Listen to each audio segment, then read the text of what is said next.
여러분, 혹시 경기도 화성이나 광명 쪽 기아차 공장 인근 식당가 가보신 적 있으십니까? 혹시 이런 느낌 받으신 적 있으세요? 점심시간인데 자리가 넉넉하다. 예전엔 작업복 입은 노동자들로 바글바글했는데 지금은 한산하다. 사장님 표정이 영 어둡다. 테이블 위에 쌓인 반찬들이 예전보다 단출해졌다. 저도 그런 느낌을 최근에 받았습니다. 이상하다 싶었습니다. 분명 대기업 공장 옆인데 왜 이리 조용한 걸까? 더 이상한 건 뭔지 아십니까? 얼마 전 뉴스가 나왔습니다. 기아차가 노조에게 단 한 푼도 줄 수 없다고 했습니다. 28억 원 임금체불. 대기업인데 월급 줄 돈이 없다는 말이 현실이 됐습니다. 그런데 이게 왜 더 충격적이냐 하면 그 노조가 오랫동안 연봉 1억 원이 넘는다고 소문난 귀족 노조였기 때문입니다. 말이 안 되지 않습니까? 어떻게 연봉 1억 원 받던 사람들이 갑자기 임금을 못 받는 상황이 됐을까요? 만약 여러분이 자동차 관련 업체에서 일하고 계시다면 혹시 이런 생각하고 계실 수 있습니다. 대기업 노조야 원래 배가 불러서 저런 거지 나하고는 다른 얘기야. 하지만 진실은 다릅니다. 이건 귀족 노조만의 이야기가 아닙니다. 대한민국 대기업 신화 전체가 흔들리는 신호입니다. 안녕하십니까?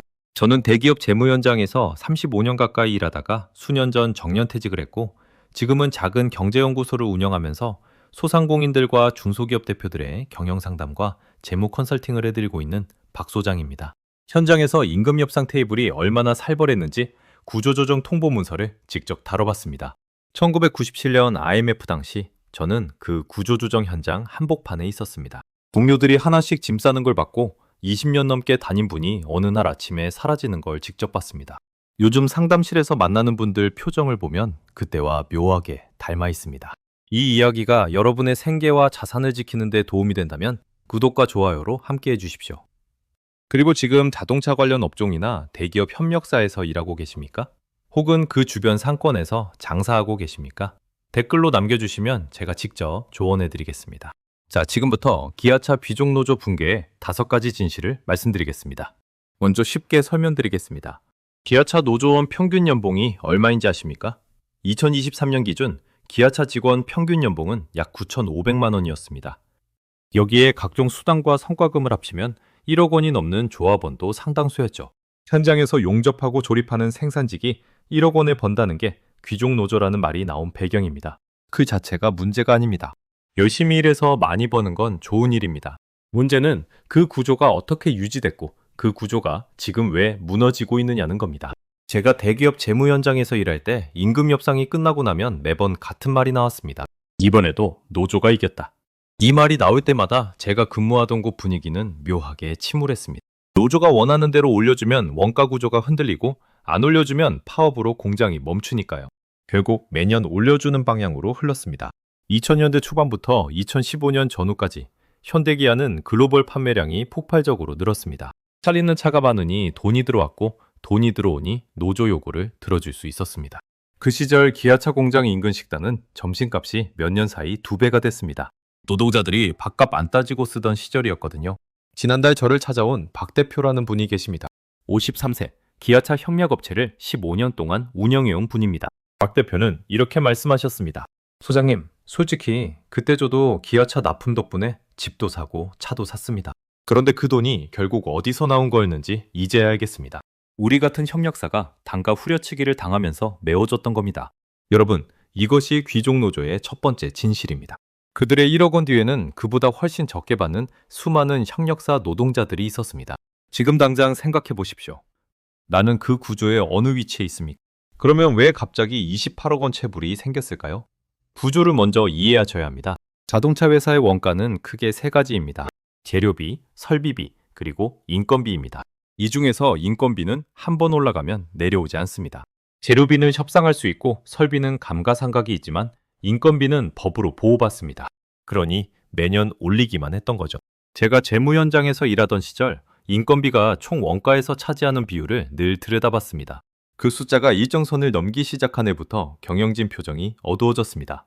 제가 근무하던 곳에서도 인건비가 원가의 30%를 넘기 시작한 해부터 해외 생산 검토 이야기가 나오기 시작했습니다. 처음엔 쉬쉬했습니다. 그리고 결국 공장 일부가 해외로 옮겨갔습니다. 기아차도 같은 흐름을 밟았습니다. 2017년 군산 공장이 문을 닫았습니다. 1000명 가까운 직원이 한순간에 거리로 나왔습니다. 그리고 지금 기아차의 해외 생산 비중은 전체 생산량의 60%를 넘어섰습니다. 인도 공장, 스로바키아 공장, 멕시코 공장. 거기서 만든 차가 한국 공장 차보다 훨씬 싸게 만들어집니다. 그러면 국내 공장의 설 자리가 줄어드는 건 당연합니다. 이 과장이라는 분을 상담실에서 만났습니다. 41세, 기아차 20년 근속 생산직 직원입니다. 이 과장은 조심스럽게 말했습니다. 소장님, 요즘 공장 분위기가 이상합니다. 라인 하나가 멈춰도 아무도 뭐라 안 합니다. 예전엔 라인 멈추면 난리가 났는데 그 말이 제 마음에 오래 걸렸습니다. 라인이 멈춰도 조용한 공장. 그건 안정된 게 아닙니다. 서서히 식어가고 있는 겁니다. 여러분, 내가 다니는 회사 현장이 이상하게 조용하다면 그 조용함이 평화인지 포기인지 따져보셔야 합니다. 철밥통이라는 말 아십니까? 깨지지 않는 밥그릇. 절대 해고되지 않는 직장이라는 뜻이죠. 대기업 생산직, 특히 현대기아차 노조원이라면 그게 가능하다고 믿었습니다. 강력한 노조가 있으니 회사가 함부로 자르지 못할 거라고. 그런데 제가 35년 동안 재무 현장에서 보고 배운 건 딱 하나였습니다. 철밥통은 회사가 잘 나갈 때만 존재합니다. 회사가 무너지기 시작하면 노조도 방패가 되지 못합니다. 1997년 IMF. 저는 그 현장에 있었습니다. 당시 제가 일하던 곳에서도 구조조정이 시작됐습니다. 노조가 있었습니다. 당했습니다. 하지만 회사가 살아남으려면 인력을 줄여야 했고 결국 사람이 나갔습니다. 제 동료 중에 20년 넘게 일한 분이 있었습니다. 아침마다 먼저 출근해서 커피 타주던 분이었습니다. 그분도 그의 조용히 짐을 쌌습니다. 노조가 막아주지 못했습니다. 노조가 협상을 통해 퇴직금을 조금 더 받아낸 것뿐이었습니다. 철밥통은 없었습니다. 그냥 유리밥통이었던 겁니다. 기아차 노조도 마찬가지입니다. 지금까지는 회사가 이익을 냈으니 유리밥통이 안 깨졌습니다. 그런데 이제 전기차 전환이 시작됩니다. 전기차는 내연기관차보다 부품 수가 훨씬 적습니다.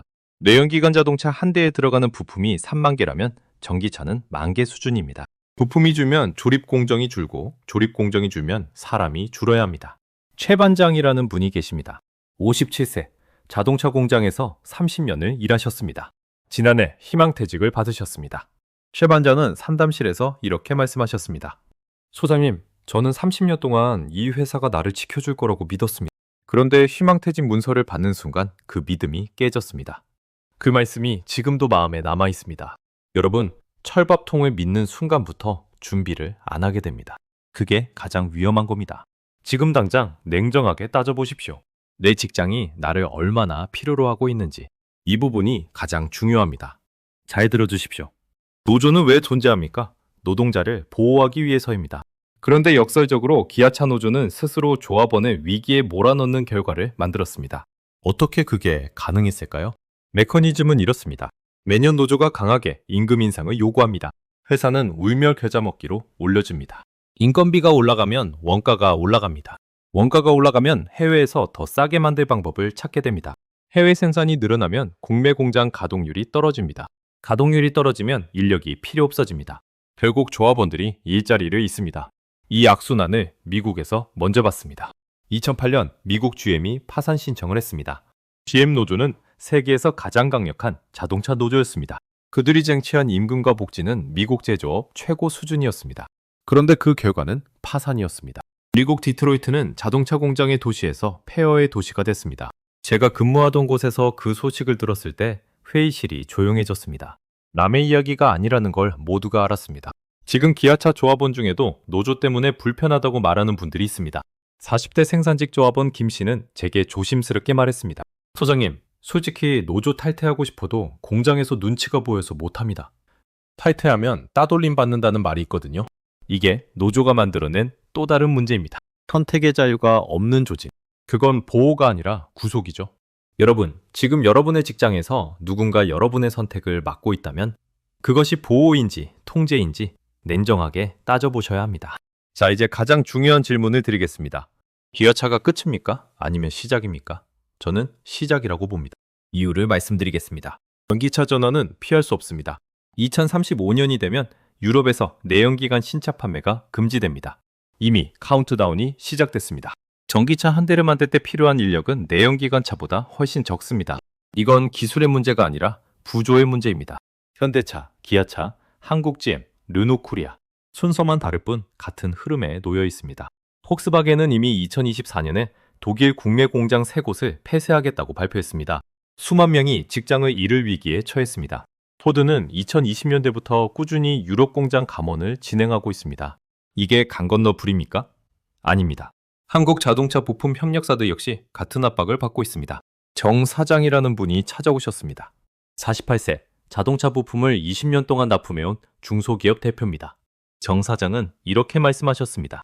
소장님, 완성차 공장이 해외로 라인 하나 이전하면 저 같은 납품업체 5군데가 동시에 문 닫습니다. 지금 그게 현실이 되고 있습니다. 여러분, 지금 당장 확인하십시오. 내가 몸담은 산업이 어느 방향으로 흘러가고 있는지, 내가 다니는 회사의 핵심 고객이 누구인지, 그 고객이 살아남을 산업에 있는 그것부터 따져봐야 합니다. 첫 번째로 말씀드리고 싶은 건 내 직장의 생존 가능성을 지금 당장 냉정하게 진단하셔야 한다는 겁니다. 1997년 IMF 때 살아남은 사람들의 공통점이 뭐였는지 아십니까? 자기 회사가 위험하다는 걸 남들보다 먼저 알아챈 사람들이었습니다. 방법은 간단합니다. 3가지를 확인하십시오. 우리 회사의 주요 고객이 성장하는 산업에 있는지, 우리 회사의 핵심 제품이 5년 후에도 필요한지, 우리 회사 인건비 비율이 동종업계 평균보다 훨씬 높은지, 이 3가지 중 2가지 이상이 불안하다면 지금이 이직과 전직을 준비해야 할 시점입니다. 제가 상담했던 이과장은 이 진단을 하고 나서 야간 대학원을 등록했습니다. 그게 1년 전 일입니다. 준비는 빠를수록 유리합니다.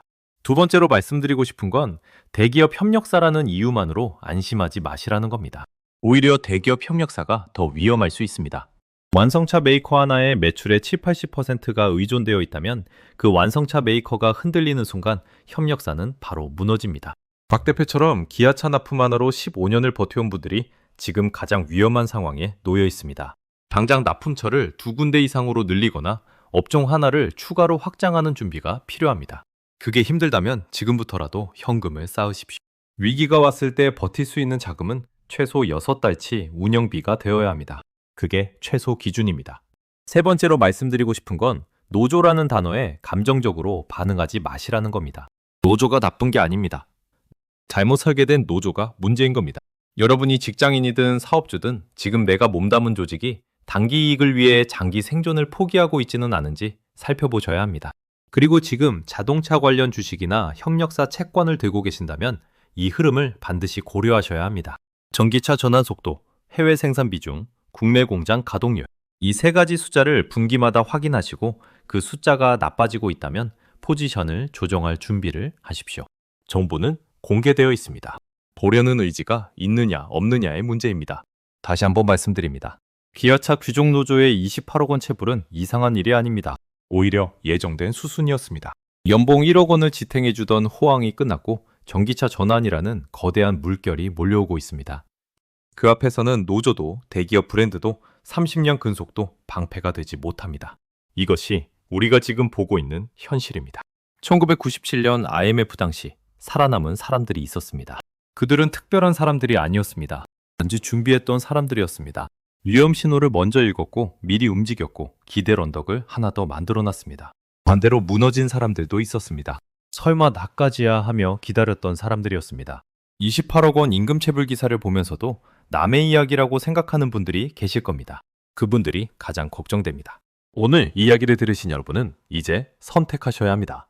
지금 내 직장이 가는 방향을 직시할 것인가? 아니면 설마하며 하루하루를 버틸 것인가? 귀족 노조도 무너지는 시대입니다. 철밥통도 깨지는 시대입니다. 대기업도 예외가 없는 시대입니다. 내일 아침부터 작은 행동 하나만 바꿔보십시오. 내가 다니는 회사의 재무 상태를 한번 찾아보십시오. 내 직업이 전기차 시대에도 필요한 직업인지 생각해 보십시오. 내 고객사가 앞으로도 성장할 산업에 있는지 확인해 보십시오. 그 작은 질문 하나가, 그 작은 행동 하나가 여러분의 미래를 바꿀 수 있습니다. 저는 그걸 직접 봤습니다. 현장에서 35년 동안